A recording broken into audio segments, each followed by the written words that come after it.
Merci d'être à nouveau présent sur Ton cours en 10 minutes. Pour ce numéro consacré à un chapitre de géographie de première, il s'agit aujourd'hui de traiter le second chapitre du thème 1 de géographie. Il est intitulé « Des métropoles inégales et en mutation ».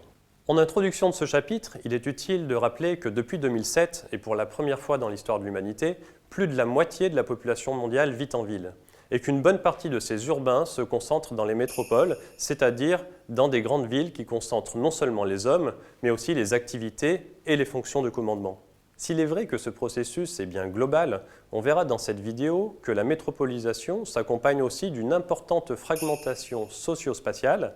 Cette fragmentation, qui peut être définie comme étant la division des territoires urbains en fonction des catégories sociales de population, cette fragmentation, donc, vous la connaissez tous. Sur cette photo de Rio de Janeiro au Brésil, elle apparaît comme une évidence. On voit très clairement la cohabitation à quelques centaines de mètres de distance seulement de quartiers riches avec des quartiers beaucoup plus pauvres. Nous allons à présent voir comment la métropolisation organise l'espace intra-urbain pour expliquer l'existence de ces inégalités socio-spatiales. Pour répondre à cette question, nous allons étudier dans une première partie les principales caractéristiques de l'organisation spatiale des grandes métropoles contemporaines, en étudiant notamment le phénomène de l'étalement urbain, puis nous analyserons dans un second temps les conséquences sociales de cette organisation métropolitaine en nous attardant sur les inégalités produites par la métropolisation. Partie 1. L'organisation spatiale métropolitaine entre étalement urbain et polycentrisme. Grand A. L'étalement urbain. Au cours des dernières décennies, les métropoles ont connu une double extension. Une extension verticale dans certains quartiers, avec la construction de gratte-ciel, mais surtout une extension horizontale en raison de la construction massive de quartiers résidentiels. Cette extension horizontale des villes est à l'origine de ce que l'on appelle l'étalement urbain. L'étalement urbain provoque une réduction de la densité des villes. Aujourd'hui, la densité moyenne d'habitants dans les grandes agglomérations est très variable. Les villes asiatiques, comme Tokyo, Osaka ou Singapour, sont celles qui présentent les plus fortes densités. Ainsi, comme on le ressent sur cette photo du quartier surpeuplé de Shibuya à Tokyo, les agglomérations asiatiques enregistrent fréquemment des densités proches de 10 000 habitants au kilomètre carré. La densité de certains quartiers de Hong Kong dépasserait même 100 000 habitants par kilomètre carré. Les villes européennes ont souvent une densité 2 fois moins importante que les grandes métropoles asiatiques. À Paris, Londres ou Berlin, la densité moyenne est de 5 000 habitants par kilomètre carré environ. Enfin, les villes nord-américaines et les villes australiennes détiennent les records de faible densité.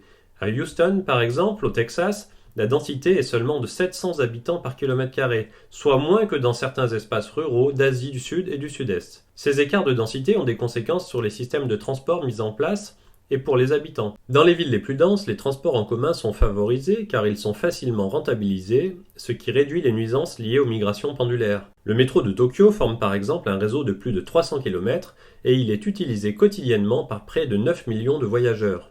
A l'inverse, les habitants des villes américaines se déplacent presque exclusivement en voiture, ce qui ne manque pas de créer de graves problèmes d'embouteillage. À titre d'exemple, la ville d'Atlanta, qui compte près de 6 millions d'habitants, ne possède pas un seul kilomètre de ligne de métro, mais les embouteillages ne sont pas l'unique difficulté posée par l'étalement urbain. Reprenons les exemples de Tokyo et d'Atlanta et analysons l'effet de la densité sur la consommation d'énergie des habitants. Grâce à un usage régulier des transports en commun, les Tokyoïtes parviennent à réduire au minimum l'utilisation d'énergie pour leur transport quotidien.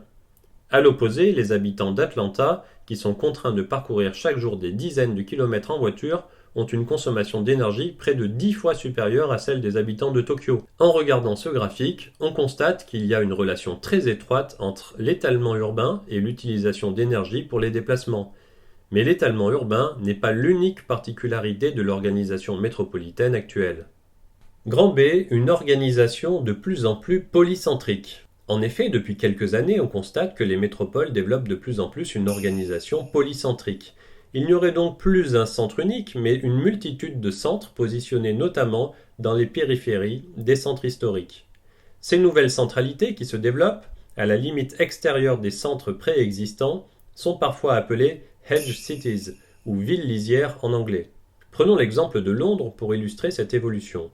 Le centre historique de Londres est construit sur la Tamise, une voie navigable qui a permis le commerce maritime avec le reste du monde via la mer du Nord. C'est au nord du centre historique de Londres que se trouve aujourd'hui le fameux Central Business District de la City. À partir du XVIIIe siècle, avec l'industrialisation, la ville a connu une extension spectaculaire de ses banlieues. La croissance de l'aire urbaine a permis à Londres de devenir une des premières mégapoles du monde dès la fin des années 1970.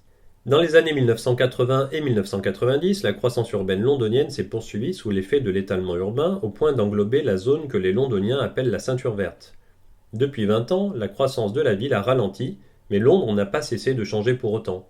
Certains quartiers du centre, comme la fameuse City, ont concentré les fonctions de commandement, pendant que certaines banlieues s'appauvrissaient. Dans le même temps, les réseaux de transport n'ont pas cessé de se développer pour permettre les échanges au sein de la mégapole et avec le reste du monde. Au cours des dernières décennies, l'agglomération londonienne a aussi vu se développer plusieurs hedge cities aux limites de la zone urbaine.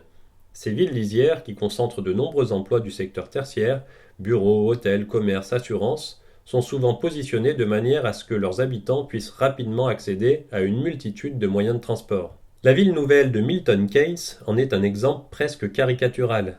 Avec près de 200 000 habitants, il s'agit de la ville lisière qui a connu la plus importante croissance en Angleterre. Certaines hedge cities comme Cambridge ou Oxford, dans le cas londonien, concentrent aussi des universités et centres de recherche de pointe. À l'image de Cambridge et Oxford, de plus en plus souvent, les hedge cities forment également des clusters, c'est-à-dire qu'elles constituent un territoire spécialisé dans l'innovation mettant en lien différents acteurs d'un même domaine pour créer des synergies. En Californie, le territoire de la Silicon Valley forme l'archétype de ces hedge cities basées sur une organisation économique en cluster. En effet, ce centre urbain s'est développé en périphérie de l'agglomération de San Francisco en misant sur le développement des nouvelles technologies et notamment de l'informatique. L'étalement urbain toujours plus important et l'organisation polycentrique sont des caractéristiques majeures de l'urbanisation actuelle. C'est bien, mais cela ne suffit pas à répondre à la problématique de ce chapitre qui consiste à expliquer les raisons de l'existence d'inégalités socio-spatiales toujours plus fortes dans les grandes villes. Alors nous allons maintenant essayer de comprendre comment les groupes sociaux différents habitent les villes et se regroupent par affinité ou centre d'intérêt. Par ailleurs, on va le voir, les métropoles adoptent des styles architecturaux communs qui sont à l'image des caractéristiques sociales et économiques de chaque quartier. Partie 2, les inégalités socio-spatiales métropolitaines. Grand A, les inégalités socio-spatiales, l'exemple de New York. Les inégalités socio-spatiales désignent des inégalités à la fois sociales, et notamment de richesse, et spatiales, c'est-à-dire de localisation géographique. On pourrait imaginer que la population soit répartie sur un territoire sans tenir compte de son niveau social, comme dans cet exemple où les riches en bleu sont parfaitement mélangés aux pauvres en rouge. On aurait alors des inégalités sociales, mais non spatiales. Mais ce modèle est théorique et ne se rencontre presque jamais dans la réalité. En effet, les gens ont une tendance naturelle à se regrouper par affinité sociale, économique et culturelle. Dès qu'un quartier commence à prendre une identité riche ou pauvre, le phénomène s'accentue car les quartiers riches attirent les populations riches tout en repoussant les populations pauvres et inversement. Seule une politique publique très active peut contrer cette tendance naturelle à la fragmentation socio-spatiale des territoires. Comme nous l'avons dit en introduction, la métropolisation s'accompagne d'une amplification de ces inégalités socio-spatiales. Or, ces inégalités, vous les avez sûrement déjà vues et expérimentées dans la mesure où elles sont très lisibles dans l'architecture. Par exemple, toutes les grandes métropoles mondiales présentent des Central Business Districts aux caractéristiques architecturales communes. De Shanghai à Paris ou à Dubaï, toutes ces mégapoles présentent une skyline constituée de gratte-ciel qui symbolise la richesse et la puissance de ces villes. C'est dans ces quartiers que l'on trouvera entre autres les sièges sociaux des plus grandes entreprises. À New York, c'est le quartier de Manhattan qui a en quelque sorte inventé ce concept associant une architecture spécifique, celle des gratte-ciels de verre et d'acier, aux fonctions de commandement qui caractérisent les métropoles. Pour autant, il serait inexact de présenter les métropoles comme étant des espaces uniformément riches, sans présenter les inégalités socio-spatiales que la métropolisation génère. À New York, justement, on trouve à la fois des concentrations de richesses exceptionnelles, notamment autour de Central Park, dans le quartier de Manhattan, mais aussi des quartiers parmi les plus pauvres des États-Unis, comme dans le Bronx. Parfois, les quartiers pauvres, comme ceux de Harlem ou du Lower East Side, se trouvent juste à côté des quartiers les plus riches. Ces inégalités, à la fois sociales et spatiales, ont souvent une forte dimension communautaire. Ainsi, les quartiers du Lower East Side et de Brooklyn concentrent les communautés italiennes et chinoises de New York, quand Harlem est surtout peuplé de Noirs. Plus loin des centres, les gated communities sont une autre forme de quartiers riches. Il s'agit de quartiers fermés et surveillés, souvent localisés en lointaines banlieues des grandes métropoles. Grand B, densification et gentrification. Continuons avec l'exemple new-yorkais pour tenter de comprendre comment les politiques publiques prises à l'échelle de chaque ville peuvent combattre à la fois l'étalement urbain et l'appauvrissement de certains quartiers centraux. Après une période de forte croissance urbaine, comme la plupart des grandes métropoles occidentales, la ville de New York a connu une forte baisse d'attractivité dans les années 1960 à 1990. Pendant 4 décennies environ, et du fait de l'utilisation de plus en plus massive de l'automobile, les populations favorisées ont eu tendance à s'éloigner du centre de la ville pour habiter les lointaines banlieues. Ce phénomène d'étalement urbain, dont nous avons déjà parlé il y a quelques instants, a donc mécaniquement contribué à appauvrir la commune de New York et notamment les quartiers de Harlem, Brooklyn, du Bronx et du Lower East Side. Le cercle vicieux provoqué par l'appauvrissement global des communes centrales dans les grandes métropoles a fini par devenir un problème politique. En effet, les impôts collectés par les villes ne cessaient de baisser en raison de l'appauvrissement de leurs habitants, alors même que les besoins augmentaient rapidement. New York a été une des premières villes à prendre des mesures pour casser cette spirale. Des politiques publiques ambitieuses de rénovation urbaine ont été mises en place dès la fin des années 1980 pour améliorer les conditions de vie, et ainsi faire revenir les populations favorisées vers les quartiers centraux.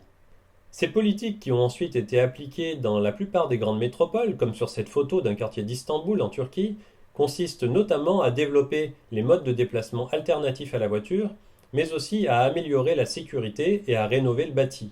À New York, ce sont les quartiers de Harlem, du Lower East Side et une partie de Brooklyn qui ont été les plus concernés par ces politiques. En quelques années, ces quartiers ont vu leur image changer radicalement, les ghettos se sont transformés en quartiers branchés, attirant les nouvelles élites intellectuelles, et plus globalement, c'est l'ensemble du centre-ville qui a regagné en attractivité. Cet afflux de population aisée dans les quartiers auparavant populaires porte le nom de gentrification. Cette gentrification a néanmoins des effets pervers. En contribuant à l'envolée des prix de l'immobilier et notamment le prix des loyers, elle chasse les populations défavorisées de leur quartier, ce qui contribue souvent à dénaturer leur identité originelle. Vous l'aurez compris, si la métropolisation est désormais bien un phénomène mondial, généralisé et que les grandes métropoles ont désormais de nombreux points communs, cela ne signifie pas pour autant une uniformisation générale. Au sein de chaque ville, les inégalités tendent plutôt à s'accroître entre des quartiers pauvres de plus en plus délaissés et des quartiers profitant au contraire des politiques de rénovation urbaine. Par ailleurs, on l'a vu, de nouveaux pôles urbains économiquement spécialisés se développent aussi dans et surtout en périphérie des plus grandes métropoles. Pour aller plus loin, l'excellent Géographie urbaine de Pascal Nedelec, un ouvrage destiné aux élèves ambitieux mais tout à fait accessible, avec de nombreuses études de cas, des cours et des méthodes commentées. L'ouvrage de Guillaume Faburel, intitulé Les métropoles barbares, vous invitera aussi à réfléchir sur les impasses de la métropolisation. Vous retrouverez d'ailleurs sous cette vidéo un lien vers le podcast de la présentation de ce livre. Et comme toujours, je ne saurais trop vous conseiller de vous procurer rapidement les indispensables Fishback édités chez Hatier. Ainsi s'achève ce nouveau numéro de Ton cours en 10 minutes. Rendez-vous pour la suite du programme sur notre chaîne et d'ici là, n'oubliez pas de consulter les liens qui s'affichent ci-dessous. Ils vous donnent accès non seulement aux ouvrages utilisés pour préparer cette vidéo, mais aussi au PDF qui vous permettra de lire et relire le contenu de cette vidéo. Vous trouverez aussi les liens vers les vidéos qui traitent les autres chapitres de ce thème de géographie. À bientôt et restez curieux.